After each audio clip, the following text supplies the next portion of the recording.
Okay, very last thing for today's lesson is with, yeah. Yes. So yeah, the lesson with me is on Thursday, and it will be in this classroom because the timetable is switched. But anytime you're with me, it's in here. Okay. So we're just going to do a very quick. Again, there's nothing new here. I'm sorry, this lesson has been not a very new lesson. Maybe just a new formula.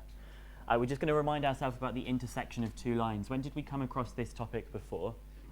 Simultaneous equations. So we know this is simultaneous equations, but we're going to be using simultaneous equations quite a lot more heavily now, just from now on, particularly in this topic.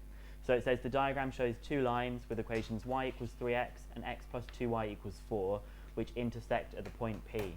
Determine the coordinates of P. Zishan, what's the best way of solving the simultaneous equations y equals 3x and x plus 2y equals 4? What's the best way of solving those, do you think?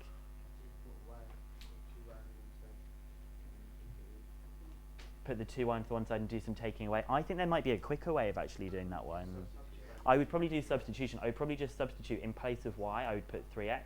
So I would say I have x plus 2 times 3x equals 4. So that's x plus 6x equals 4. 7x is 4. So x is 4 over 7.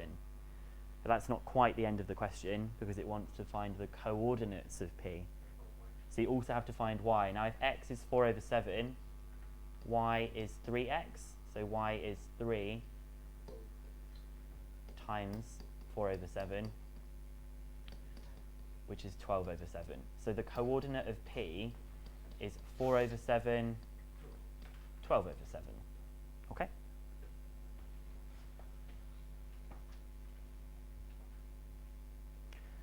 Nothing new really. We've then got that the line x plus 2y equals 4 intersects the x-axis at the point Q. Determine the coordinates of Q. How do we find that, Ibtiaz? How would we find where it crosses the x-axis? Good, you make y equals 0. So very quickly, if you have x plus 2y equals 4, very clearly we can see that x should be equal to 4.